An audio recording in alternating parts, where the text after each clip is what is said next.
Welcome to For Mannerless Women. I'm your host, Adelle Onyango, and this is a space that is committed to nurturing a new generation of shame-free women who are ready to meet their best selves. Joining us is Waceke Nduati, who is the founder of Centonomy. She's an author, and she has transformed the lives of over 500,000 people just by helping them build a healthier relationship with money. And that's exactly what she's going to do with us in this episode.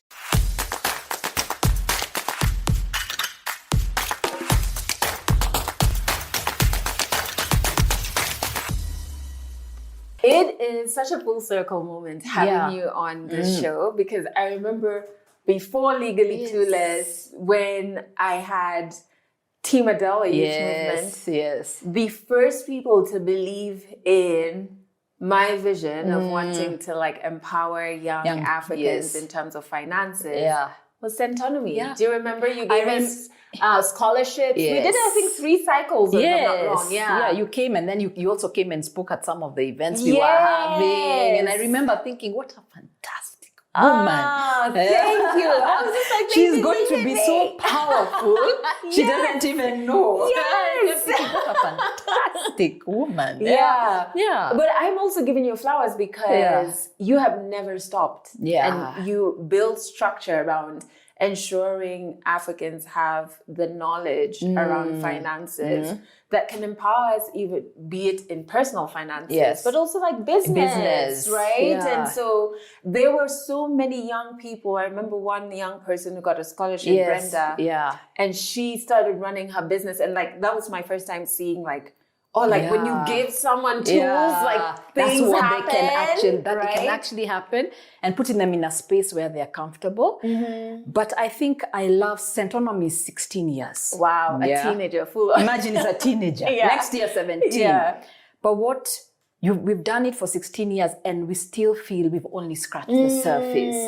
And it's because as 16 years teaches you a lot, but it starts to teach you. If I'm talking to Adele, her money language is different. If I'm talking to this person, the money language is different. So the space I'm in now is, okay, so what's your thinking? How did you grow up? And then I'm like, okay, then this message has to be phrased differently.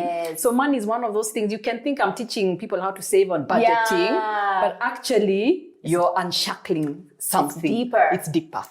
We're definitely going to get to that because I do want to tell you the surprising impact therapy had. I didn't know it was going to impact me, finances, business at all. But before we get there, what I think is also powerful, 16 years in, you are in a phase where you say you now want to focus on women. Yes. Why? How did you get into the space that you're like, now I want to work with women, their finances and their money and unshackle them? So when I started Centonomy, it was one-on-one. So I got a aha moment, and let me go teach generally people how to deal with their money. So I'd come to you, you tell me what your problems are, and we figure out a plan for you. And it was very much on the practical side of things. This is your budget, this is your education plan, this is your retirement plan. And then in time, I was like, actually, I need to do more. But the first group of people, even 16 years back, I thought of were women. Wow. So we started by come for a workshop for a day. We had even partnered with, I don't know if you remember, Standard Chartered Diva at some point. We were their first partner. So it was conversations with women at first. And then I knew there was something here, but I just couldn't figure it out. And then the women were like, we want our husbands to come, we want our brothers to come, we want our fathers. So Centonomy became for everybody, and I'm glad it did. So what has brought me full circle, and Centonomy continues, but to want to have a specific conversation with women. Surprises, I am a woman. There's that little part about it. And then over 16 years, so first of all, even me as a woman, someone who's teaching, even me, I'm saying, Waceke, this is good, but something is also stopping you from, why are you thinking like this? And I'm going through life as a woman. I was married at some point, So I'm like, I'm teaching this, but why am I also sensing I'm holding back when it comes to this? So I know the information, But why am I holding? Then you're in forums that maybe families or things like inheritance are being discussed. And I'm like, hang on, why is it so automatic that people assume the boys are going to get majority of the inheritance? And then, Adelle, I'm running a business. Yeah. You see, Centonomy have been the face. Yes. Yeah? It's obviously me. Yes. And I had a male business partner. Yeah. At some point. Yeah, he was on the side, but he was not involved in the business. Yes. Yeah. So you start to notice, okay, when it's amounts below maybe 1 million shillings, the bank calls me. Okay, 50,000, call Waceke, 200,000. But I'm the one clearly running the business. But anytime we're doing a transaction that is above 500,000 or 1 million, they call him the non-active director. That is crazy. If I used to defer them, say, oh, call Waceke. Yeah. And I'm like, at first, then you as women, we doubt why we're feeling wrong about something. Yeah. So I'm like, maybe it's supposed to be like this, but something is bothering you about it. Yeah. Then as I went along Centonomy, now having one-on-one. So what I kept doing though was having one-on-one conversations with people. And a lot of them turned out to be women. Then plus Centonomy, you see women who have come there, they thought their life was going to go one way. For example, they thought this marriage was always going to take care of them, or this husband was always going to take care of them. Now they're coming to Centonomy when they have nothing. Yes. And it's do or die. Yeah. Not that some of them didn't work, they worked. Yeah. But everything was they believed should be in the control of one person. Yes. So we're like, there's a messaging collectively as women we are getting about money. So there's a conversation with women that we've got to have. There's now, we're in a world where women are breadwinning. Yes. Yeah? But we also have women stay-at-home parents who are feeling so disenfranchised. And they're still working. That's work. That's a lot of work, but it's not recognized as work. Women who feel, I don't have the right to ask certain things. Then I'm saying we can do all these things that are practical. But if for women, we're not liberating them at a pain point that only women can understand, then what does budgeting mean? What does budgeting mean? And having the conversations that we feel, even as women, I can't talk about my husband like that. Because socially, that's wrong. That's wrong. They are feeling somewhere about it, but there's space to actually voice that. Women will not voice it in a mixed crowd. Yes. They'll voice it with women. Because we understand each other. So that's why I do have I'm paying some unique attention to women and money. I think it's so needed. It's so needed. It's funny how earlier in the season, we've been talking about the sneaky ways shame hides within you, and also just like how you socialize. So you can really feel like you're super self-aware, you're awakened, and you are on that journey. But there are ways that even your relationship with money, like Patrick, he has managed to like infiltrate and control you. And maybe we can touch on limiting beliefs, because for me, I get why I was employed, because there's so much it gave me, and there's so much I learned from discipline to also technical stuff. So I appreciate the 10 years of that. But when I really look at who I am, I'm like, sister, you were lying to yourself. It should have been entrepreneurship. I feel like there's something there that you love, and it matches with your personality. But there was always conversations or like visually. You would just look at business and money and finances as being a man's space. I know I would always hear conversations like, I was slower with maths and numbers, and I really am able to date. But now I see it as a strength, because I'm like, I can actually really go in deep with the numbers. But I also remember a game at my bridal shower. And it was different, like, who's better at this? Like almost a quiz amongst female friends and relatives about me and my then partner, right? And it was like, one of the questions is, and why I remember it is I was like, I don't think that's true, but I can't say who's better with money. And, you know, it was like, oh, it's him. And I remember being like, why? I feel like we don't have adequate data to land at the right answer here. Like, you have not put us both to a test. For sure. Then to say, Adelle, you're bad with, or you're good with. It just felt like an assumption. And I didn't know why. It's what you're saying. I didn't know why. Something is off here. Why have we assumed? But also, it's like everyone is in agreement, and I don't have conflicting data. So I'm like, am I good with money? Like, I don't know, guys. So what are some limiting beliefs? Because that really stayed with me. And you kind of like don't get into business because you're like, I'm not good with money. Until you start asking, but who told you that? Yeah, exactly. And what does being good with money mean? Because it's not biological, right? So it's like, is it a skill? Is it knowledge we need to seek? Yes. What are some of the limiting beliefs you think as women we have? I think you've mentioned, and it's we have like 4 hours. But you mentioned something that I think every woman and anyone watching this, just ask yourself, as a child, remember you didn't know anything. So everything was fed somehow. Maybe you were not told, but that message came from somewhere. What did you see?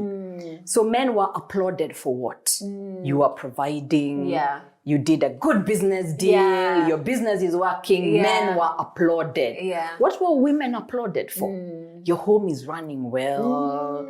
The kids are fine. She could have been a CEO of a Fortune 100 company, but she'll be applauded for what is happening with the kids. How is the cooking in the house? How is the cooking in the house? Were the visitors taken care of? So where did the flowers? As you said, where were we given flowers? And little things at a party, how the rich uncle is treated and the rich auntie is treated. How people talked about the rich auntie. She must have fill in the blanks. And women till today, sometimes we need to catch ourselves. When someone is doing well, what do we say about them? But what do we say about the guy who's doing the same thing? The same thing. We don't rush to question him. But a woman, she is. There's something she's doing. Whatever. She's too aggressive. She's what? All these labels that are attached to women doing well. So instinctively, you start saying, there's something wrong. I want to do well. Logically, I know. I'm a modern woman. I'm self-aware, as you say. I'm driven. But something is holding me back because there was a file that was uploaded. Without even knowing. So there was an experience, whether you experienced it yourself or you saw it yourself, which created a belief system, which ends up being how you relate with money. Oh my God. So it's a cycle. So no matter how much money you earn, you could be earning heaps of money, but if you're fundamentally struggling with, I'm the woman, I should not be the one who has so much money, you'll find places for that money to disappear, or you'll give it away easily. All these things come back to us. And even your first interaction with money, what also happened? What also happened then? Were you made to give it away? So, oh my God! This is so many my first salary, I was made to give it away. And I felt I'm compelled to give it. I'm earning the money, but from the word go, I was told, give away your money. Do you know this is even before marriage? Because I remember my first job and my first paycheck, my grandma, and she, you know, God bless her, because she was doing what she knew to be what you're meant to be doing. She was like, your first salary, you give it to your mom. But luckily, my mom was like, no. First and foremost, I'm already assigning you a bill in this house. So that's pay different. for Wi-Fi? Okay? Exactly.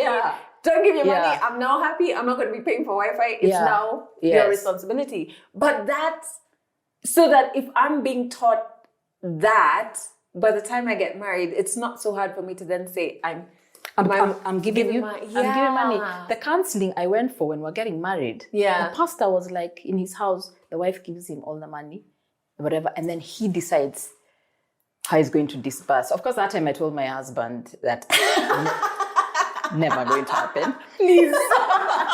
But you see, but you can imagine that's a pastor saying that. And how many, he's a real influencer. That's an influence. Right? That's an influence. And those things shouldn't, even if you decide upon that's your structure, I don't think it should be gendered. Isn't it skills? Yes. And anyone. Or practicalities. Yes. Oh my goodness. Okay, so limiting belief, you give. You give. Mm-hmm. So that was, first of all, lay the context of that's where it's coming from. But what are the actual beliefs? And you've named some of them, I am not good with money. Okay? Right. And my role, the better I am at being a dependent, and showing I'm dependent, including dumbing down that I actually think that buying that piece of land is a bad idea, the better for the relationship. So we're also told the limiting beliefs are what we believe avoids conflict in relationships. Yes. So women, we've learned to do what it takes. It is our job to keep everybody happy. Yeah. So let's avoid conflict at all costs. But there is a cost to you. Yeah, so we dumb down our voice, and when we dumb down our voice and opinions, we then tell ourselves it's because I can't do it. Yeah, but who are you dumbing down your thoughts and opinions for, and why? And sometimes it's nothing. Sometimes it's a hard situation, so it's nothing to do with the husband. Yeah, you just thought you should do it, Yeah. and that's the role you should actually play. Being a dependent, and then there are all these mixed messages about submission. Yes. And what submission means. So you're feeding that and saying, no matter what the outcome is and how empowered women are becoming, as long as people go home, I've got this top job, then I go home and then so the quieter I am, the better it is for the relationship. Aki, you're shouting. Why? You're really shouting. Yeah. Do you know one of the most peculiar pieces of advice I got when I was getting married? Yeah. I'm not married anymore, but was live within your husband's means. And I remember just being like, what does that mean? Yeah. Because aren't we fortunate to be in a home that we have two incomes? Yes. And personally, I also want to enjoy life. Why are we working so hard? Yeah. So if we combine, we can hit certain goals faster, right? Yeah. But I just remember being like, how am I meant to do that? What do you mean? Yeah. You know? Yeah. But that playing small, it's that we're told, it's given to us as advice. Yes. This is how to make sure this relationship lasts. Yes. Play small. Play small. Yeah. And then we're told you are happy as long as everybody's happy. So by the time you get, and I keep telling women this when they come to me, when I say, what are your goals? And they'll say, what's the family? They'll say the kids. They'll say even helping relatives, all these things. They'll say, then I ask them, but what about you? What do you want? You know, for some women, me asking them is the first time they have ever considered that they should want something for themselves. Okay, I want to advance myself and save up myself and do this course. Or I want to go on a holiday. Just because I am a human being deserving of some luxury and adventure and experience in my life. So even with money, we are using it. We're taught to believe whatever money you earn, the best use of that money is the one that goes towards the service of other people. So we are not taught to be sovereign with ourselves. Well, men are taught that from the word go. Yes. They first check in with themselves before they decide. Exactly. Women, we check in with everybody else. Then when there's something left over, including time and sometimes and energy, we don't even reach that point. We don't even reach that point, then we can. And then what happens is, I think what I've learned is actually the women I've worked with who've done better are the ones who actually have personal goals that have nothing to do with anybody else. For real.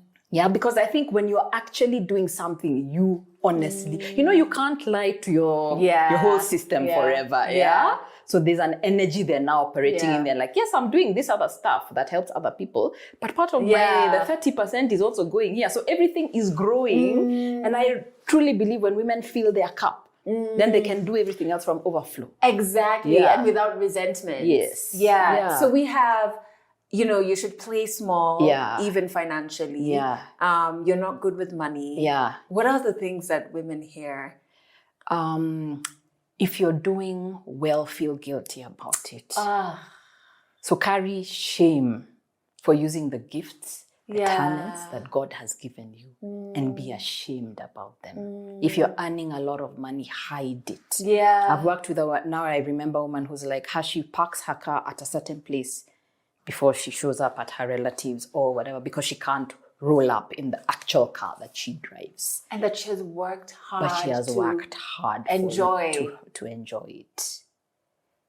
Yeah, so be ashamed. So heartbreaking. It is so heartbreaking. So be ashamed for doing well.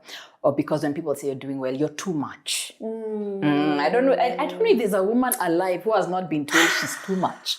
You're shouting. I'm like, too much for who? Yes. And what is too much? What is too much? Maybe it's your capacity that is small. And your goals. Your goals. I'm not too much. I'm just being me. Yes. So women, we go down, oh gosh, maybe I was too much. Yeah. I should just want a small piece of land. I can't want to own this building. So actually giving ourselves permission to say, actually, I can be much. And with money, that translates with, it is important for a woman to be wealthy. If you can do it, do it. And can I go there? Yes. Facts. Separation, divorce happen. A lot of things are falling on women. Even death happens. Yeah. And then women find, when I was trying to play small, now I have been left with all these financial obligations. So who is it serving? Exactly. Because women are going, their lifestyles are being disrupted because they played small. Yeah. Yeah. And felt guilty about their own potential. Yeah. That is so true, because like I remember doing a Q&A on Instagram about, and one of the questions was on my divorce, and it wasn't even like udaku or anything. It was literally very many women actually asking, how much does it cost? Yeah. And the DMs afterwards were just like, do you know someone who can help me stagger the cost? Yes. And you just understand how privileged you are to be able to financially make decisions that many other women have to think really hard or have to like time things. For sure. You know what I mean? Yeah, so you're right with what you say. Life happens. Life happens. And I think it's women understanding, I have the right to have total agency over my finances, meaning I know how to make it. I can make decisions how to spend it. I can make decisions how to actually invest it. So even before we go to what do we invest and things like that, just sit with yourself and say, actually, I have the right to have total agency. It's not a luxury. It's a necessity for a woman to have agency over her money. Yeah. Because the other disenfranchised people are also stay-at-home parents who find, because that's another belief that women have, we can also go into that. I'm not the one who earns majority of the money or any money technically in the house. I have no say. Yeah. That's a lie. Yet you are contributing, my friends. You are. Yeah. You remove your labor. And this other one gets destabilized. And this one gets destabilized. Even that career of his may not grow. You're the one doing so much so that grows. So the money that's coming into the household should be a shared resource. Exactly. And talked about as a shared resource. Yeah. This is so much. And I love your talk about agency. And I want, we will get to what happens to us when we start to see it for ourselves. But before we get there, I want us to touch on money trauma. Yeah. Right? Yeah. What are some of the things that fall under money trauma that you're seeing women come up with? Okay. Right? All right. So we have limiting beliefs. But for example, for me, I always used to, and I think I still haven't gotten past it. Okay. Yeah. I always knew I was a low risk investor. And I just thought it's personality. Again, we're also, and I was comfortable with it because we're also socialized to believe like men take risks faster, but it's because they've been socialized and given the space to dare to. Yeah. Right? Yeah. But when I look back, it's more of like hoarding. Yeah. So I'm more of a hoarder with money. Yeah. I want to see if the bank account for my everyday stuff, whatever, if it dips past a certain amount, even when I know the reason why, I'm like hyperventilating. And I have to be like, it's all right. We have the emergency fund. Like we have this, we're all right. Yeah. But it is because when my mom left my dad, I was in class 6. So I don't even know how I did this math. We didn't miss school. My mom moved. Like there wasn't, obviously emotionally there's a hiccup, but financially, we as the kids did not feel anything. Right? Change. We stayed in the same school. We had the same standard of life. I still remember like a scene, and it's therapy that helped me, where I'm like, my mom leaving my dad, and I'm like, okay, so you have to hold this money thing, like hold it close. Because if not, you're going to have to rely on a relative or even worse yet, rely on a man. So when you're telling me invest in this thing that needs, I don't know how many thousands or even a million, what I'm hearing is not Waceke telling me this is a great investment. I'm hearing, do this, you could lose that amount, and then now you'll be reliant on this. So I just tell you thanks, but I don't have the money. Even if I have it, I'm just like, cool story, but you're about to lead me astray. Which is money trauma. It is. What do you see women coming up with? Okay, okay. Let me first tell you a story about me. It's not exactly trauma, but it will tie in the principles. Okay, So when I was 10 years old, my parents had a birthday party. One of those parties that you think is yours, but later you look at the pictures and it clearly was their party. And I actually write about it in my book. So my dad actually knows I tell the story publicly with his permission. So I was given then 950 shillings. Okay. So that night, I told my dad, go and put it in an account for me. And I kind of knew because I had absorbed information. See, my mom was also an economist. So I'd also pick up some things from her. About because those days it was post bank. People used to go and put money. Then they earned phenomenal interest. So I gave it to him. I didn't even keep 50 bob for sweets. All of it as a 10-year-old. So disciplined. Yes, I was then all hell broke loose. At 18, I said, okay, now I'm an adult now. 8 years. Hand over. It's like, what account? That was my trauma. Because I do, until now, I feel the emotion. Because I knew, I couldn't tell about compound interest and time value of money then, but I knew 900, and then that something must have happened. It's like, what? Then I reminded him, he's like, okay, I'm so sorry. Then he gave me 2,000 bob to open an account. And somehow I could tell, that's not it. It is not. I didn't know how to do the maths, but it is 950 bob. It can't be just 8 years ago, it can't just be 2,000. But after that, I went through a period of my life where I didn't care. Putting money aside, I didn't care. Honestly, until I started Centonomy. Honestly. Wow. Because I was earning, and some jobs I earned loads of money. But the concept of putting, I knew it. Please, I worked in the investment industry all my life. I knew which share to buy that will make you money in 3 months. Did Waceke do it? No. Because so I knew all this. Why? What message? What was my trauma? It doesn't matter what you do. At the end of the day, it's just going to go away. What's the point? So I had to work on rewiring that for me. And the way I had to rewire it was experience-based. It was not just about seeing money pile up. I needed to see money, and then I do something with at least a portion of it that gives me sort of like, oh, this is nice. Like go on a holiday. That's for me why personal goals are so important. Then the next time do this. And then you start seeing the liberation. Because I was also married. That even when you're married and you're combining money, and my marriage, in fact, that's the one that worked. The money dynamic actually worked, but that thing of still having something that you have as yours, was so that is where trauma is. So once again, it's something that happened with money, or there was a situation with money, and a lot of the stories I hear is people were here, and then suddenly there was poverty. So that fear of poverty, that fear, someone told me once, of living under a tree. Because they saw the reality of actually we could be living under a tree tomorrow.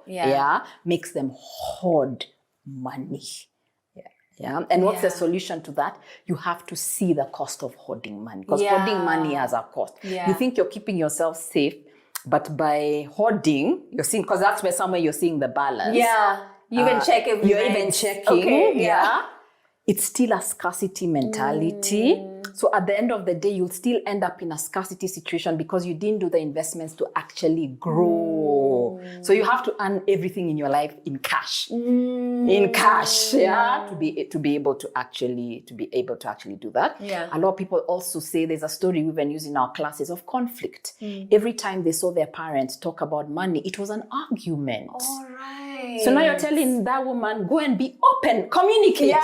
Like looking at you like, let's argue. Why do I start an argument? Yeah. Why do I want to start an argument? Yes. Because money was the source of conflict.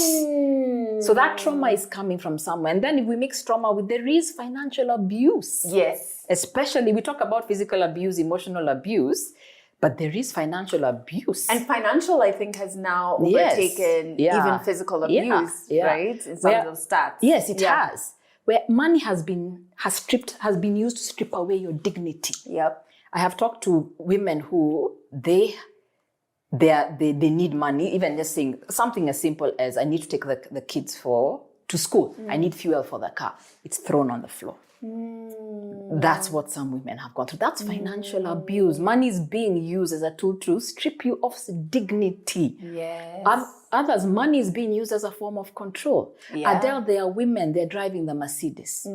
They'll go and do their hair. Their hair is perfect. You might see them at a restaurant with friends, but they do not have it.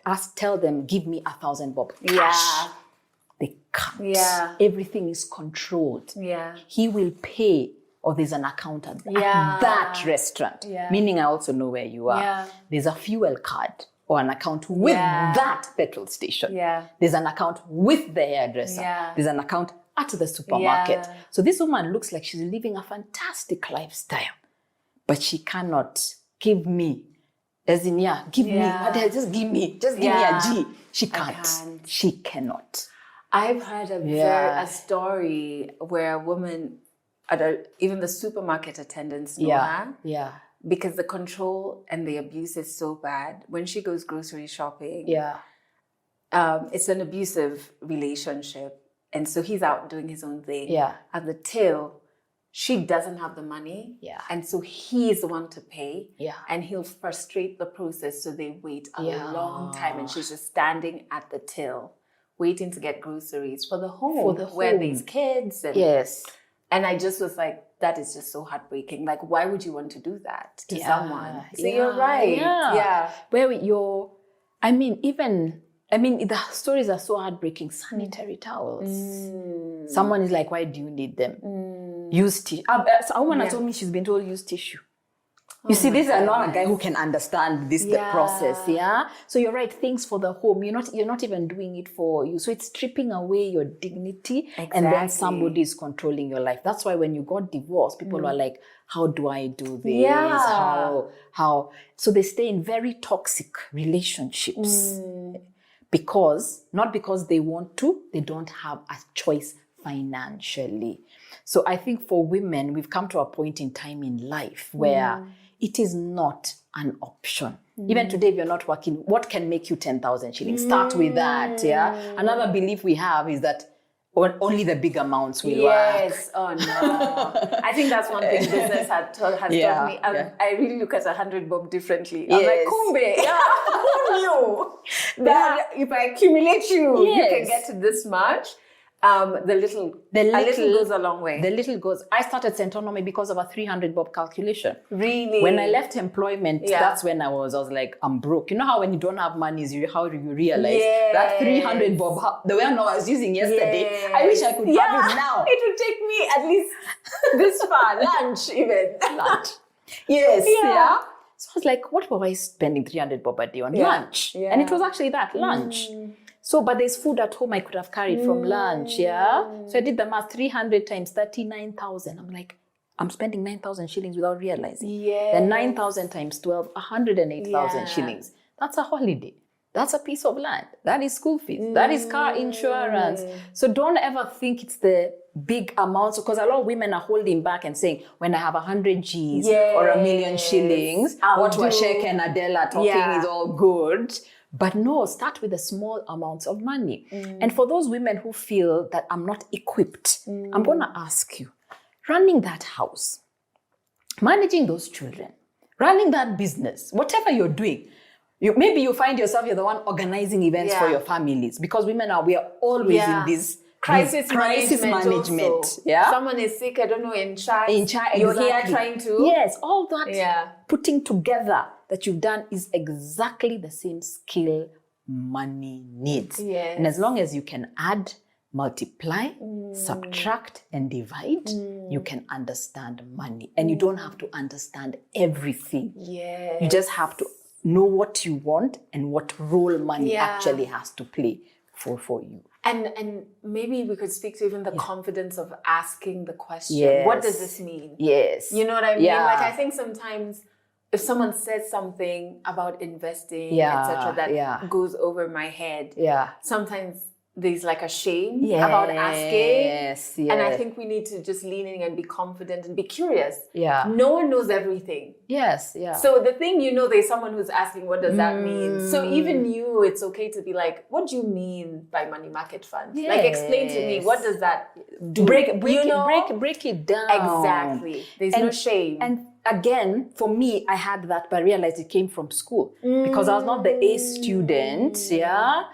So if you're an average student, a C student, the teachers kind of ignored you. And when you asked a question, teachers sometimes made you feel very stupid. But any question the A student asked, even if they asked the same question, they'd be treated like they've just asked the most fantastic question. So you keep doubting, should I ask?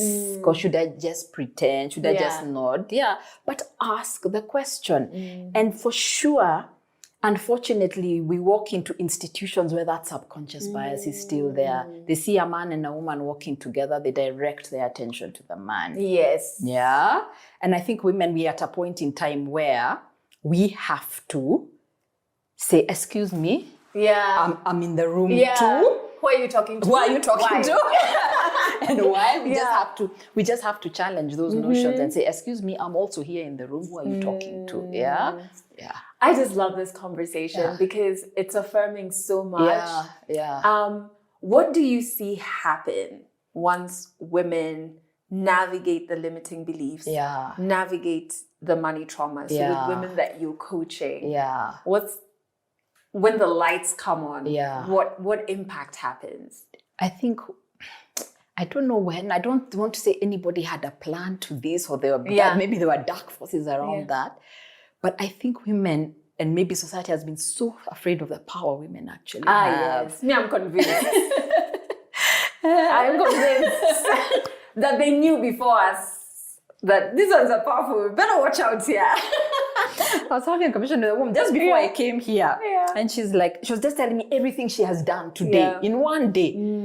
And she's like, but I'm a woman, I'll make it work. Yes. Then she was like, I was like, women, you do so much. And they're like, the men, they won't, even my husband asked me, how did you do all that in one day? So women the same, but we've been told our superpower belongs to the kitchen. Or raise. That's when we're still applauded. Raising of the children. It is even the stuff I've done with Centonomy. I've had people who still ask me, but do you have time for your son? That work-life balance question. That's work-life. Me. Oh, thanks. I was just on a global platform. Now I have to bring back. I'm not saying that's not important, but why don't you want to meet me at this level? Why don't you want to talk to me about my ambitions? Yeah. And even women, when we meet together, let's also stop this. Let's talk about our kids. That's fine. But can we also talk about our ambitions? Can we also talk about some property deals that are going on? Can we also talk about this? Yeah. And I've done it. Go and put yourself in a room where you will feel a bit intimidated. Exactly. Go feel it. And I did that once, and it was people who are being asked to invest in a certain property transaction. I know I didn't have the money, but I wanted to go see what they're learning, because the minimum investment was $1 million. Yes, not even shillings. And this was the time I was broke. I just discovered my 300 Bob Lunch story. Listen, you go in with your chest. It was just like, I'm going, yeah. And I realized, of course, the room was 98% men, but I realized the questions they were asking were basic.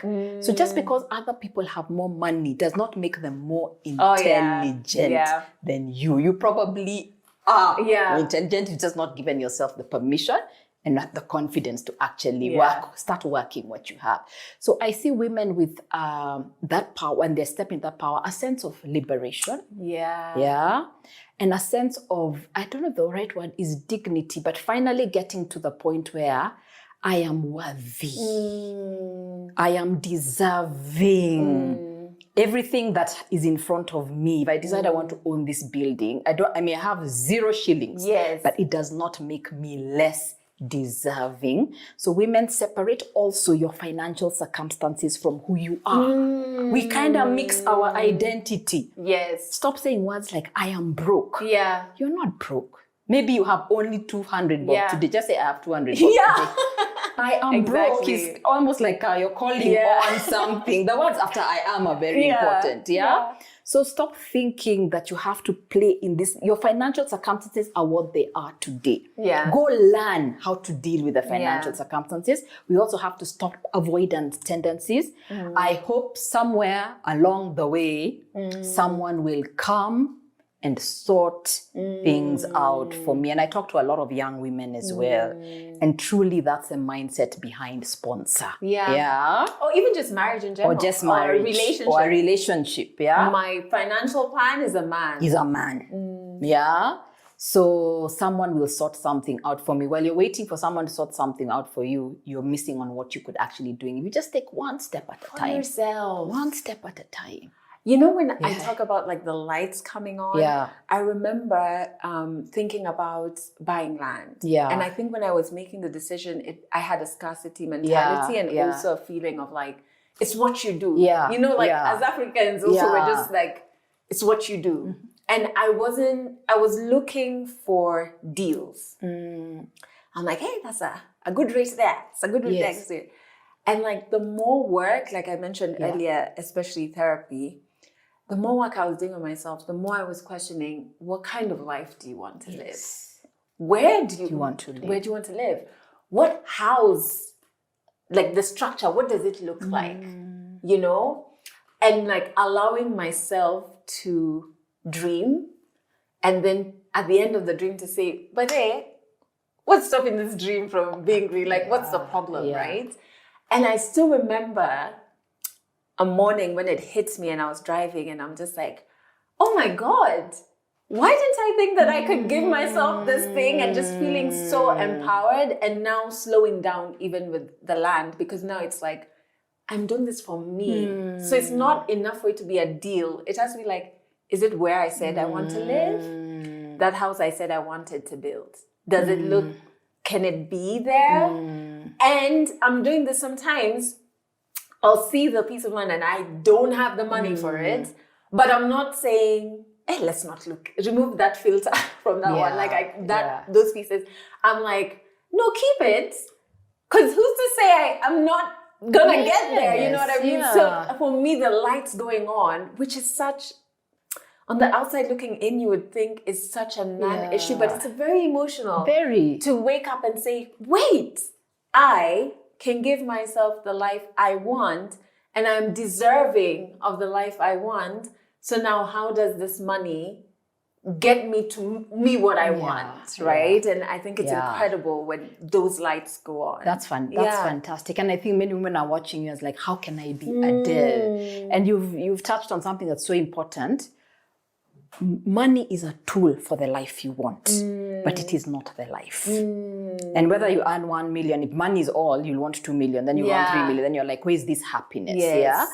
But I think the first place is every woman has a right, married, unmarried, divorced, separated, single, no matter what, mother, doesn't matter your age, you have a right to want what you want, and nobody can tell you what you want. And that you came into this world as one. And even when you are going, one, yeah. So there was something very unique put in you, and certain desires very unique to you. Have you, first of all, given yourself permission to articulate to yourself? Because a lot of women even block the I notion that be beyond my kids, my family, and what society wants from me, what the church wants from me, etc. I can want this, Then the next step is, okay, now that I've articulated it to myself, are there people in my life that I would like to or need to communicate this to? Then what is the art of that communication given the dynamic that is in your relationship? I'm not telling women, now that you want what you want, to go and tell him it's done. No, I am not advocating for that at all. But now say, because sometimes women have said, actually, I just never communicated it. Because I also didn't know. Yeah, he didn't know. Yeah. Or he didn't know this is what I want as well. I never actually communicated it. And then because it's what you want, take responsibility. Nobody is here to save you. So that is your goal. Take responsibility. Now, do we have to be ready that when you start going after what you want, is everybody going to be standing up applauding for you? No. That was like toughest adulting lesson. You gotta clap for yourself, babes, because not everyone else will like it. Not everybody else will like it. And we've got to stop thinking everybody's opinion is so important. What other people think? Who are the core people? Those are the ones you work with. But everybody else, this is not about, okay, I really wanted that house or that trip, but since so-and-so didn't think... It's like, not now. Now, some people, even their chama become, I call them kitchen cabinets. They are the ones, what does your chama have to do with it? So noisy in your head. Then you say, okay, to take responsibility, this is what I have to do. And we get overwhelmed because it look like it can't be achieved.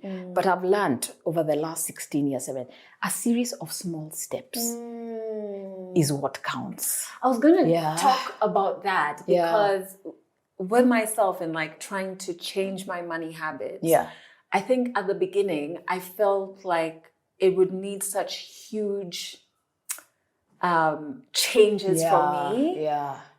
That I didn't feel I had the capacity to change, that there was a brief period where I gave up. And I was just like, I guess I'm just not good at this thing. So what's the point? Because I can't make that jump. Because guys, I'm like, money trauma shackled. So I can't jump there.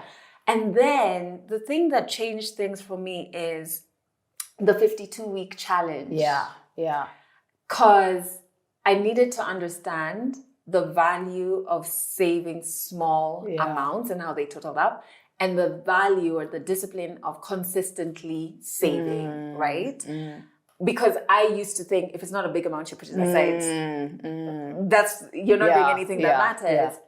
And so I did it, the first year I did it, I think I actually forgot in June. It completely escaped my mind, and then I never came back to it. I think it's like later in the year, I was like, come on, was the time actually doing some challenge?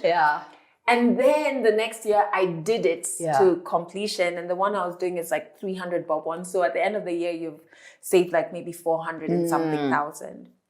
And the year after that, I was buying a car, there you go. And that money, like I dipped into it. I think it was the first time I was just like, wait a minute. Like, in the moments, like, because it goes, what you're depositing goes increasing by 300 bob. So, like, from September, it's an amount that you're like, whew, every week, like, this is a lot. But it's still not millions or huge. It doesn't even get over 50,000, to be very honest, or even over 30,000, like, in terms of deposits. It was the first time I was like, wow. Like, I needed to upgrade my car, and I did it in a debt-free manner because of this thing. And I was like, oh my God, right?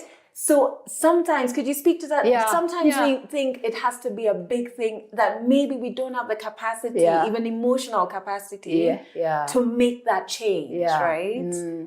So what you did is, if you remember in the beginning, I said you've had certain experiences that rewired, but now there was a belief system which created the way you deal with money, your patterns, which continue creating the same experience over and over and over. So when people say I'm in a rat race, it's because you've got to question over and over. Yeah. So what you did is you took that, you saved. Yeah. First of all, I like your story. You the first year you didn't get it right, because that's another thing. Yeah. Just because you don't get it right the first time does not mean you can't do it. I just want to go and try again. Yeah, exactly. And just be like, where will I get there?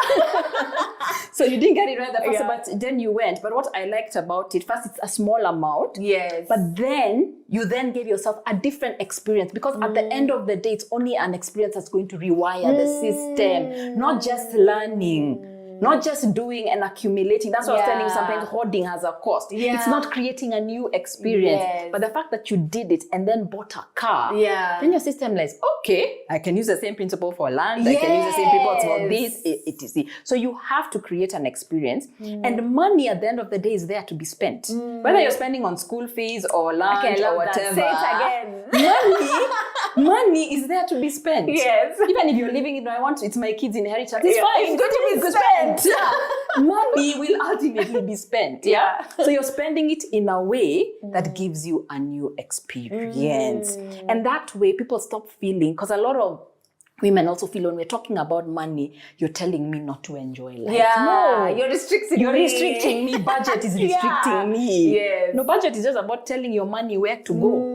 So that you don't wonder where it went. So put the things that are enjoyment in the budget. Put them in the budget. Yeah. And in class, we do this thing called a spending tracker, as in just track everything. You've decided to tip the watchman 50 bob, track 50 bob. Parking this. Every day, track the amount of money you're spending. Go to your M-Pesa statement. The transaction. The transaction. Even just the transaction. Even the fees. Yeah. Then don't come and say, I don't have money. Yeah. And then know yourself. Because I had avoidance issues, and when I say avoidance, I used to go to the ATM, withdraw, it's 2,000, let's say 2,000 bob. Like you're... I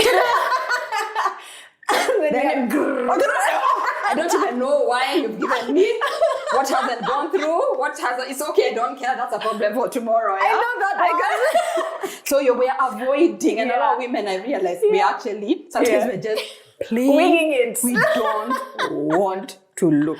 Yeah. Since you know yourself, how are you going to manage yourself? Yeah. I mean, sometimes you're just saying, I may not change anything, but I can manage myself. Let me work with myself. Yeah. So my version of working with myself is when I get paid, money first goes in the savings account. Remember I told you my trauma or whatever. Let it first go in the savings account, because when I see it in the savings account, I don't want to see the savings account empty. Yeah.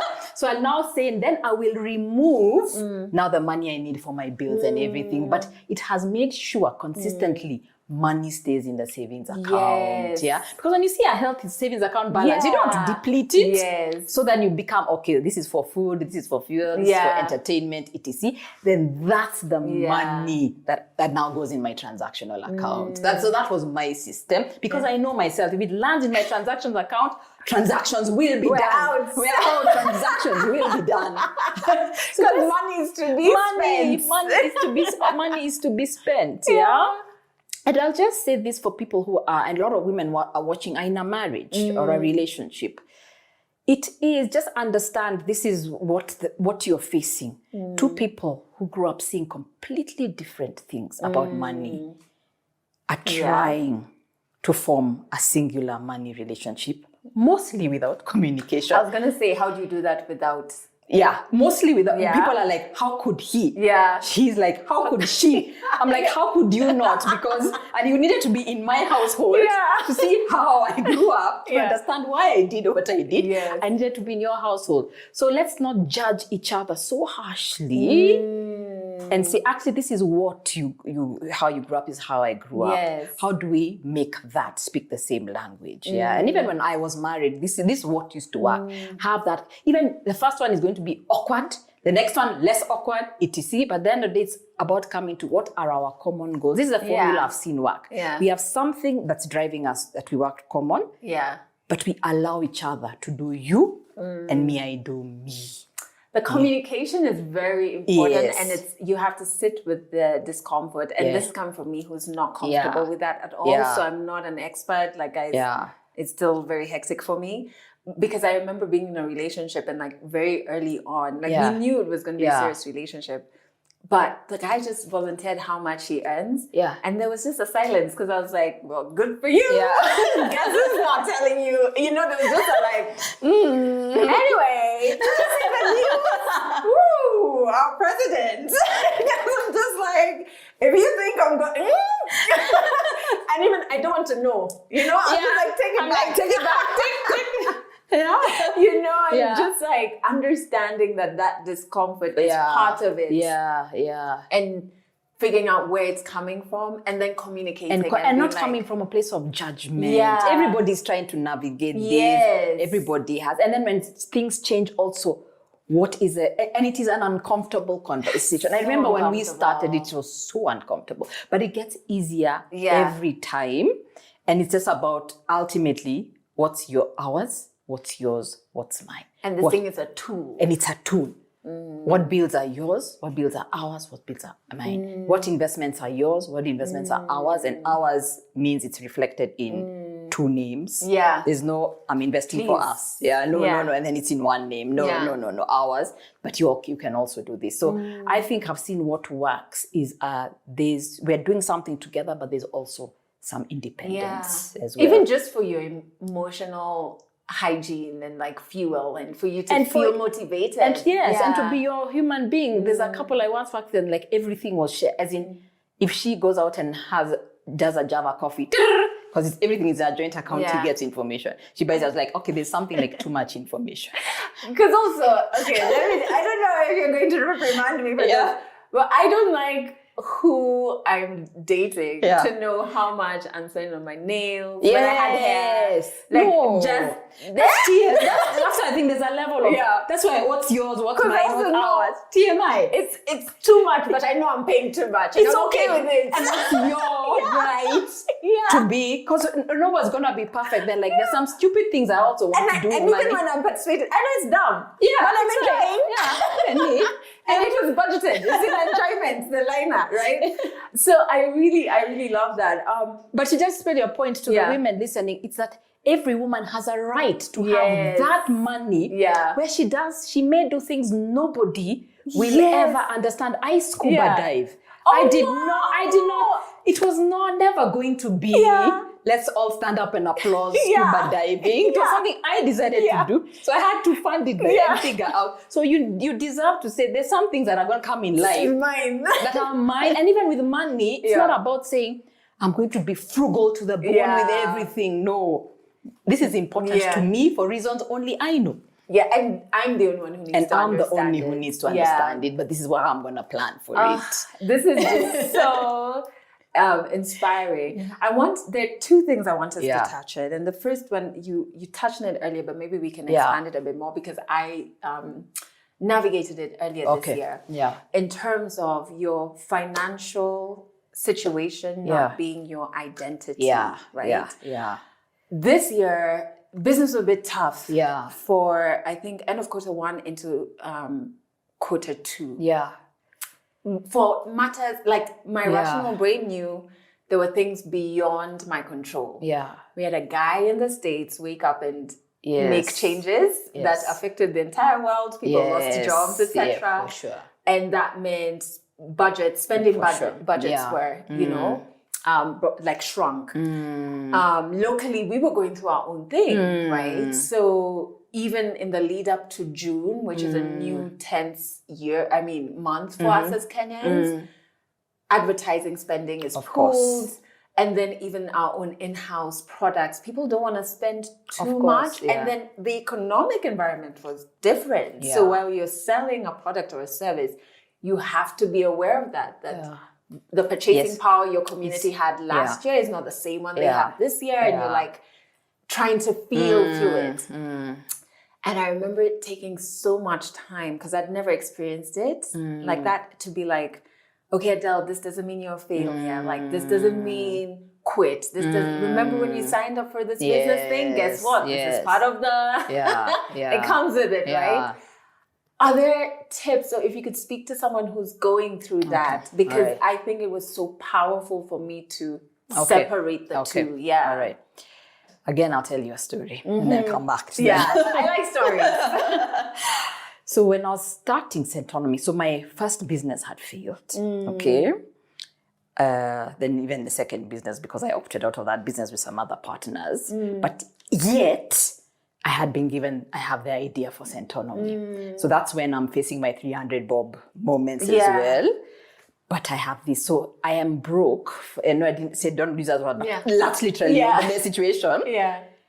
But what do I want to do? I want to start helping people plan their finances. Can you see the imposter syndrome?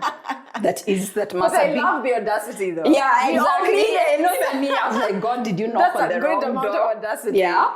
And there's once I sat even on my bed and I just said, God, actually just zap me into heaven. I have money from the ATM I can't withdraw because I had tried to withdraw the money. The ATM told me minimum withdrawal 500. So it was not even 500 though. That was before M-Pesa. Yeah. So I was like, what's the point? Honestly, I'm ready. I'm ready for time out. Then I even gave him examples in the Bible. I think it was Elijah. Elijah was just zapped. So you have zapped before. Here I am. Zap away.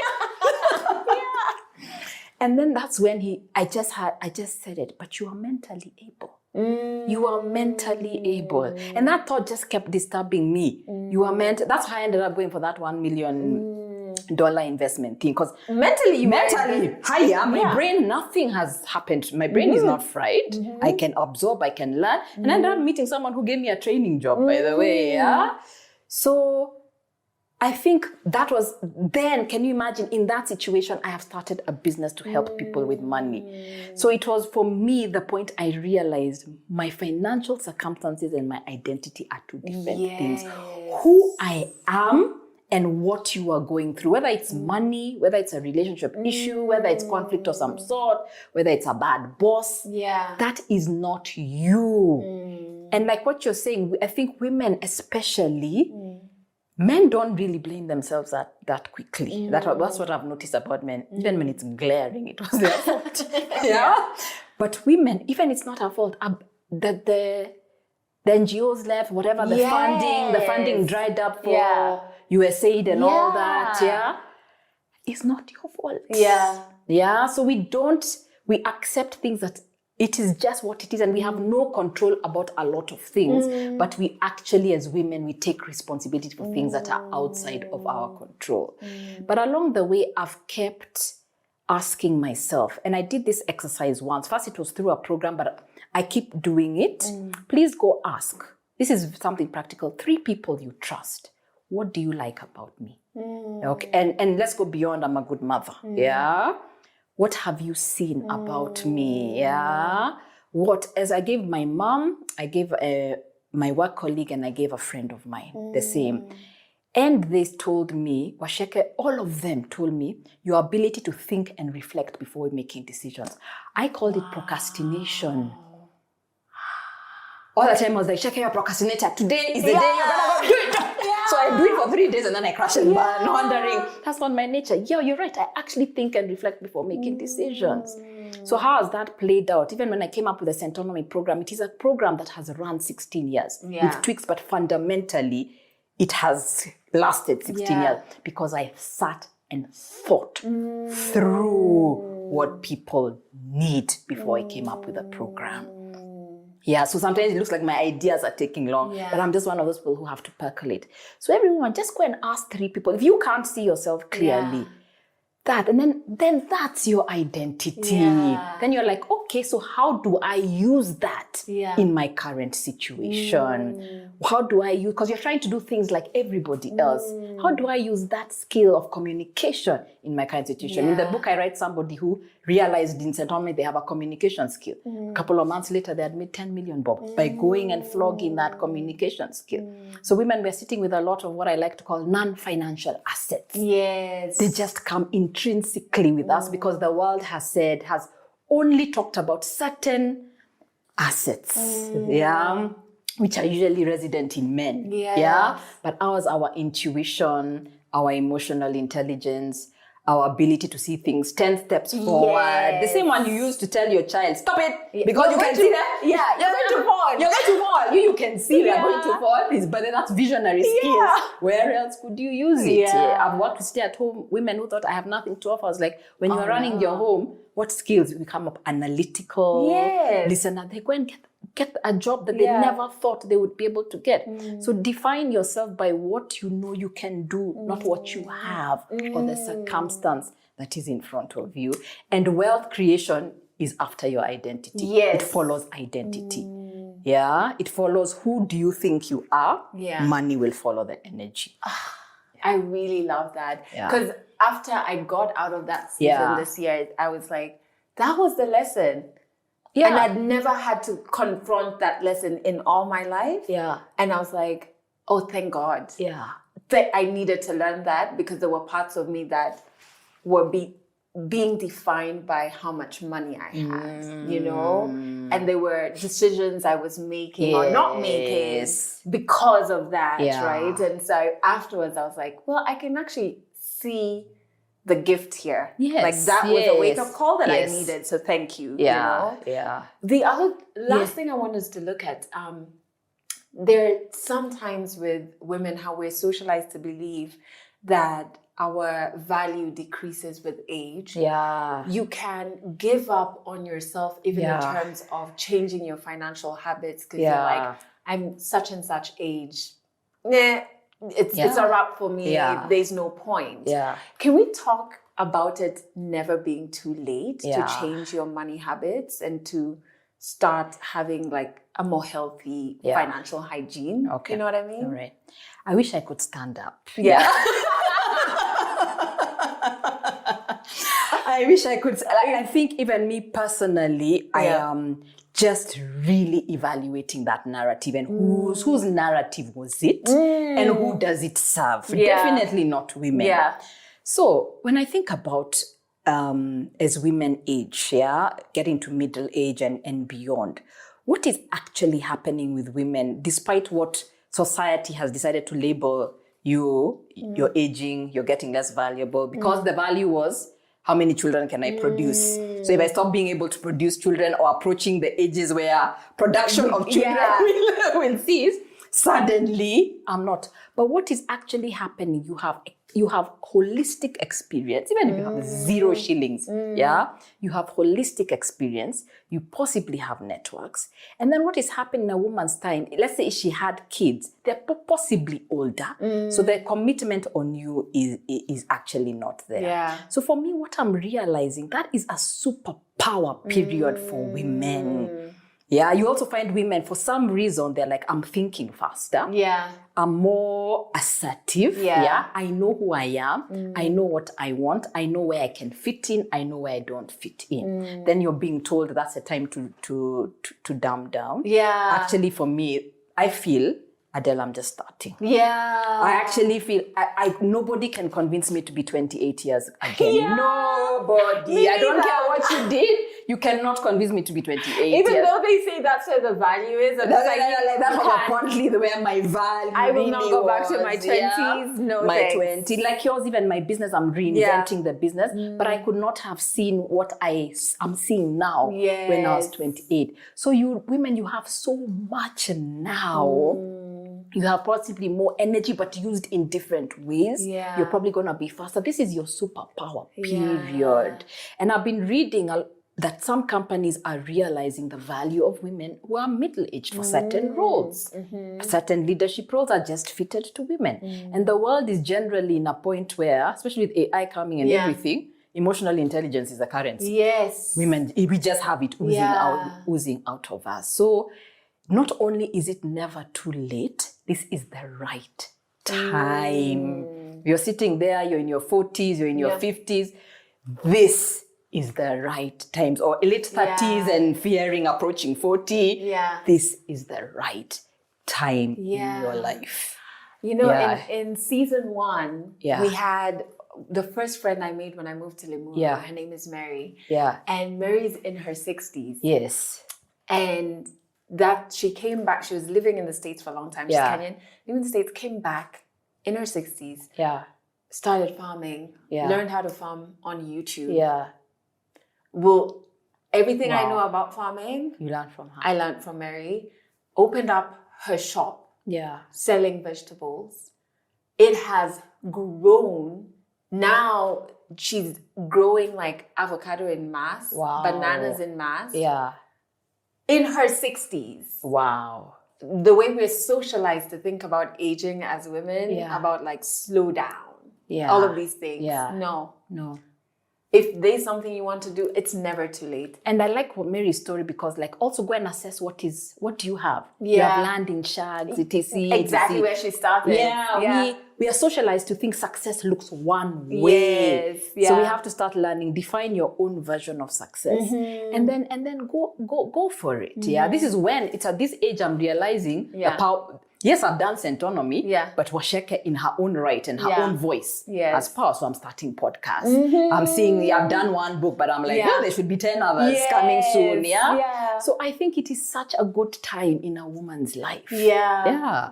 Waceke, I could listen and talk to you for hours, which we're definitely going to figure out how to do because like you have to come back and we have to work on something. For sure. As in, we've only scratched the surface. Yeah. So to the woman watching this who has that fear to like do the next smallest step, what would you tell her, especially around financial wellness, if you could call it? Yeah. What would you tell her to kind of motivate her to do even the next smallest step? Okay. Yeah. All right. So I'll link it to a couple of things. First, I want her to be in the right mindset before I go practical. Yeah. And take her place with her money.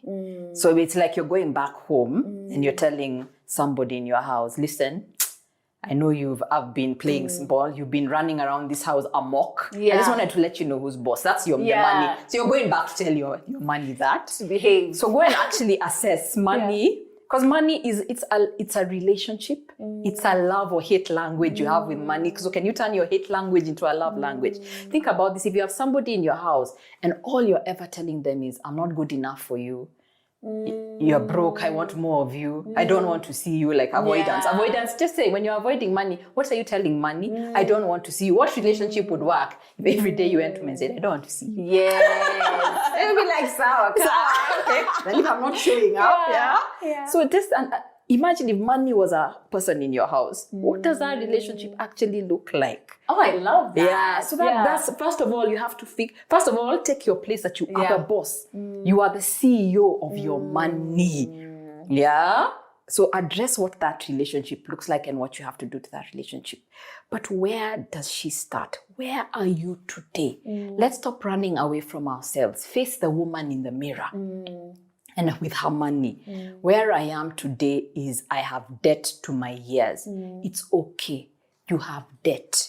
You are not debt. That is not your identity. Yeah? You're spending more than you earn. That is not your identity because we don't face the fact.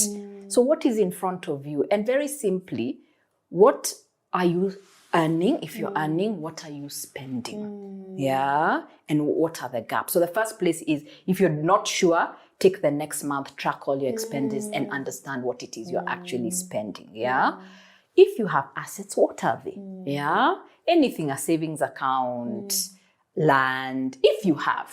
Yeah. Maybe you took some insurance policy like you did and you forgot about it. Go back and say, hey, remember me? So let's face it. If you have debts, what are they? Because we're saying we want to go to the airport, but we are in, for example, Westlands. Yeah. To know the route to the airport, we need to understand we're in Westlands, not Kikuyu. Yeah, because if it was somewhere else, it would be a different route. Exactly. So we're just saying, what does your Westlands actually look like? And then come and then feel, look at it, then allow yourself to feel all the emotions around, but at least you have facts. Yeah, and those things start to point a starting point. Yeah, starting point. If your income is above your expenses, you've got to rectify that as soon as possible. Yeah. So that's a red flag. And just say, these are my red flags. It doesn't go away mysteriously. Yeah. So you can't keep doing this persona. It doesn't go. If your first step is saying, this is mine, but I live with somebody else. So we need to come to the table together, shaking and weeping and whatever, gnashing of teeth. Everything, have the conversation. For a woman, what are the things she must have in her pocket? So you've sorted that out. You want, because women, what we are in many ways, whether we are looking for somebody to do it for us or we are scared, we are always scared of, in some fundamental way, no matter how we all grew up, that security thing is almost part of us. It's here. It's here. If you're a mother, you're also like, you're always like, at the end of the day, it's me I know who can never leave the children.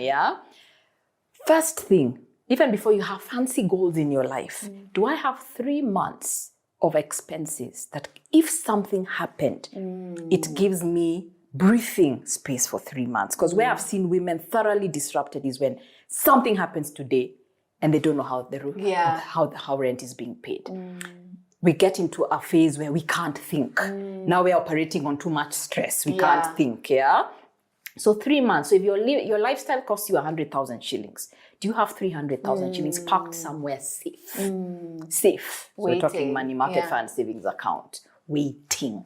So that's a first step. Before we go anywhere else, then once that is done, we can now sort out what are your next priorities. You've looked at what you have. Is it debt repayment? Then we can teach about debt.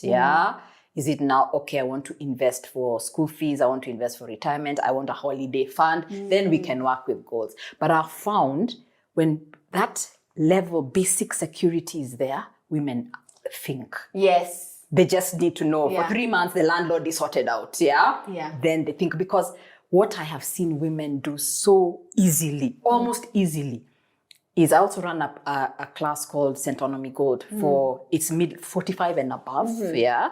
It's for women who are thinking the next step of their lives. Like most people have not saved enough for retirement. Let's call it what it is.